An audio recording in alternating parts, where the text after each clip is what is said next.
modestement, année après année, en confrontant la théorie et la pratique, nous essayons d'élaborer une voie originale du socialisme, une nouvelle théorie et surtout une nouvelle pratique adaptée à notre situation de pays sous-développé, à notre culture négro-africaine. Il s'agit d'intégrer au socialisme les valeurs culturelles de l'Afrique noire et en particulier les valeurs religieuses. Peut-on alors parler de neutralisme politique? Ah, l'expression socialisme africain n'est pas exacte, je vous l'ai dit.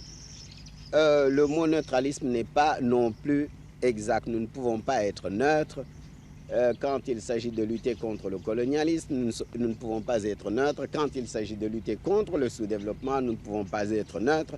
Quand il s'agit de défendre la paix, nous sommes des non-alignés. N'y a-t-il pas à redouter que de plus durs que vous veulent aller plus loin?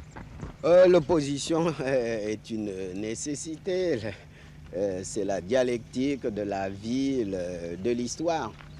Nous admettons ici l'opposition, à condition que l'opposition soit légale, c'est-à-dire respecte notre constitution et nos lois. Ce que nous n'admettons pas, c'est que l'opposition s'aligne sur une puissance étrangère.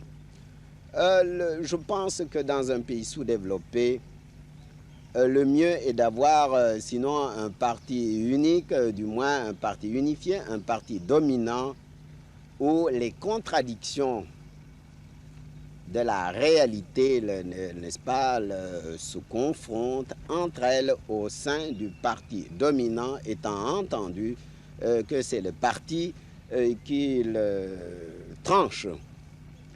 Un leader politique, un secrétaire général ne peut être ni un dur ni un mou, car il doit faire la synthèse des courants contraires, des contradictions qui donnent vie, n'est-ce pas, au parti et à la nation. Ainsi, même dans un régime comme le régime guinéen, Sékou Touré n'est pas un dur, n'est-ce pas, c'est un arbitre, c'est un conciliateur.